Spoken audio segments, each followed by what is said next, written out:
आज गुरु प्रेमियों का स्नेह मिलन का चौथा दिन है। कल कार्यक्रम का पूर्ण रूपेण समापन है। देखो प्रेमियों, अब तक बहुत सारी चर्चाएं चली, अपने अपने विचार सभी भाई बहनों ने कहे, लेकिन हमारे गुरु महाराज का जो मुख्य लक्ष्य इस धरती पर आने का यही था। जो गुरु महाराज ने कहा, अरे बच्चे बच्चियों, मैंने ना जाने कितने संत महात्माओं को धरती पर भेजा, लेकिन तुमने उनकी बात को नहीं माना। जब तुमने उनकी बात को नहीं माना तो अब स्वयं चल करके मैं धरती पर। और गुरु महाराज ने साफ शब्दों में कहा कि हम आए हुए देश से, और जहां तुम्हारा धाम और तुमको घर पहुंचा दो, ये घमारो। केवल एक काम लेकर के गुरु महाराज आए।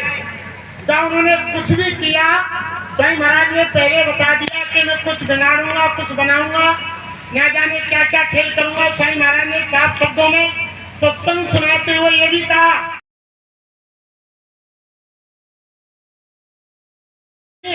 अभी तो मैं सत्संग की जमीन तैयार कर रहा हूँ। जब मैं तुमको सत्संग सुनाऊंगा और जिस मंडल का वर्णन करूंगा, तो सत्संग में बैठी बैठी जीवात्माएं उसी मंडल में यानी भ्रमण करेंगी। ऐसा सत्संग सुनने को मिलेगा। वो सत्संग अभी आपने सुना नहीं प्रेमी, वो तो जमीन तैयार गुरु महाराज ने की है, लेकिन वो तो केवल आत्माओं के कल्याण के लिए, निज घर पहुंचाने के लिए आपको उनको धरती पर आए हैं। लेकिन जो गुरु महाराज ने कहा, जो हमारी रामायण कह रही है कि सतयुग सब योगी विज्ञानी, कर हर ध्यान करे भक्त प्राणी।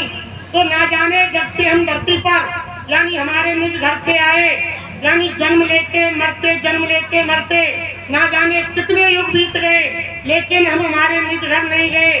लेकिन ऐसा कोई समय पहले पड़ा था कि सतयुग सब योगी विज्ञानी।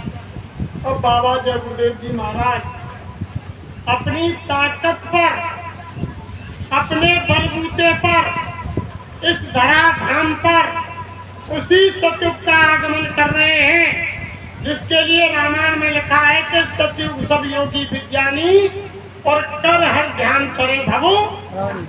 उसी सतयुग का पदार्पण इस धरती पर हो रहा है। वैसे तो बीच में जब से हम यहाँ आए हैं, ना जाने कितने सतयुग, त्रेता, द्वापर, कलयुग बीत गए, लेकिन वो सतयुग अभी तक धरती पर नहीं आया जिसके अंदर सब योगी विज्ञानी थे। अगर सब योगी विज्ञानी बीच में आने वाले सतयुग के अंदर हो जाते तो सारी जीवात्माएं अपने निज घर चली जाती। बाबा जय गुरुदेव जी महाराज उसी सतयुग को ला रहे, वही सतयुग का धरती पर पदार्पण हो रहा है। उसी सतयुग के लाने के लिए गुरु महाराज ने इतनी यानी तैयारियां आपसे, हमसे, और गुरु महाराज ने जो यानी कठिन परिश्रम किया, यानी हिंदुस्तान के कोने कोने में जाकर के चप्पा चप्पा भूमि को रौंदा, और जहां उनके प्रेमी बसते थे वहां पर खुद यानी गुरु महाराज के पास नहीं आए, स्वयं गुरु महाराज उनके पास चल करके गए और जगह जगह काफिले निकाले और एक दूसरे के कर्म का कर्जा अदा करवाया। आप क्या समझ रहे हैं भाई बहन कि हम यहाँ वैसे आ गए?